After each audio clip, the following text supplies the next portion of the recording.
When I was 27 years old, I got a genetic test to find out if I was predisposed to hereditary breast and ovarian cancer. And I found out that I was positive for the BRCA1 mutation, giving me an up to 87% lifetime risk of breast cancer and an up to 60% lifetime risk of ovarian cancer, which my mom was diagnosed with at 43. Prevention and wellness programs to me is life and death. If I could catch breast or ovarian cancer early, I could save my life. If people had access to quality preventive health care when they need it and when it's indicated, they're going to be able to find out such things as, do I have high blood pressure? You talk to a woman who is 30 years old to go get a mammogram, and you find the mammogram pathology on the mammogram, and this would be taken care in the beginning. She would never end up going for surgery or treatment. That's the cost of medicine. So prevention is important. So here I am, I have the knowledge. I was convinced that if I got the knowledge, I'd be able to take care of myself. I know what my risks are, and yet there's nothing I can do about them without health insurance. Personally, I believe that everybody should have health insurance and health care just like they should have education. I had COBRA through my last job, and when the COBRA ran out, I was denied health insurance on a private plan through Blue Cross Blue Shield. And it was just this terrible feeling of being denied. I kept thinking I'm this healthy person, yet I'm being denied because I have this incredible predisposition. I have a patient with a chronic migraine headache. Well, the patient started to complain of severe headaches on a daily basis. I needed to do a CAT scan. The CAT scan was refused because the patient has had a migraine before. And the headache at the present times was viewed as a pre-existing condition. People's lives are being changed every day by their insurance companies. I had a patient the other day who has been well controlled on an insulin pump. His insurance changed, and now his insulin pump materials are not going to be covered. Insurance is refusing to provide services for the patients, refusing to allow us to do testing, whether it be lab or x-ray, because it doesn't fit into the criteria. I feel very frustrated that I cannot make the decisions that I want to without the insurance companies looking over my shoulder.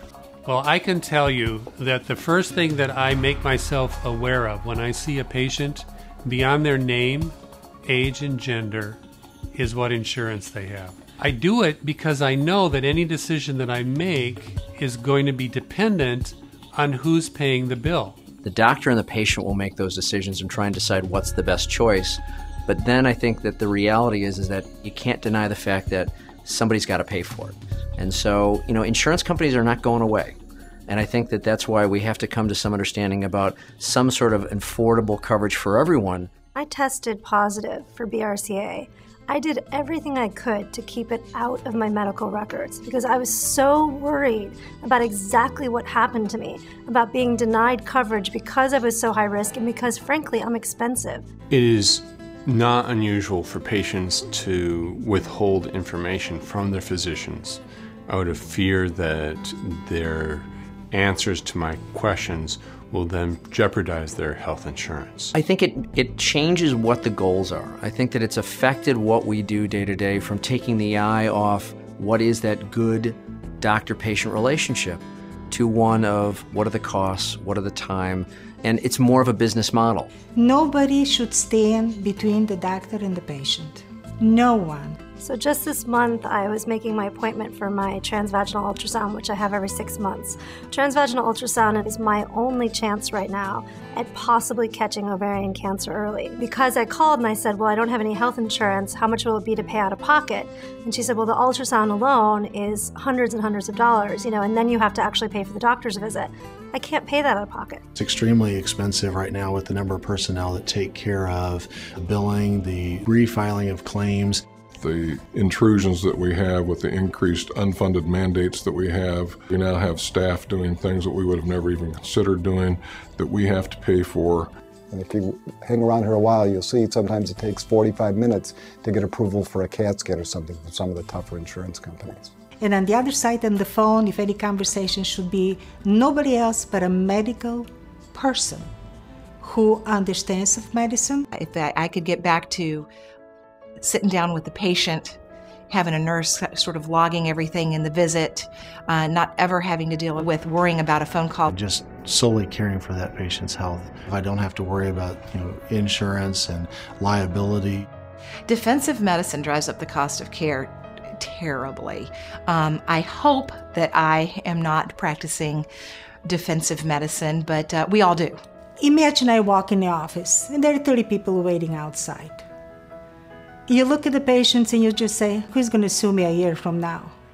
Any sort of bad outcome is unacceptable, whether or not there's actual malpractice. A doctor who's been sued is never the same. It takes away everything. It takes away your enthusiasm for medicine, takes away your confidence, and just takes away a lot of the fun that people have in medicine. The system's broken. I would like every aspect of healthcare redone. It's not just an insurance problem, a medical malpractice problem. And as physicians, we see every day the harm that comes to people when they don't have access to that care. Access to health care for the seniors is continuing to erode. The reimbursement that physicians are getting from Medicare continues to go down. It's unfortunate that somebody who's 74 years old has to drive, maybe 60, 70 miles to find a doctor who's going to see them for their Medicare. As a senior citizen, I'm concerned about that. I think of myself as I go to try to get care from another physician, that if he's not reimbursed more than it's costing him, I may be sitting out someplace without being able to get care. Doctors are very charitable people. They would help you any which way you need, but we need a little help too. We need to take healthcare back and make it about the patient and the physician, and giving everybody out there the best chance to survive and live a healthy life as possible. There's no more important cause out there than giving people basic healthcare.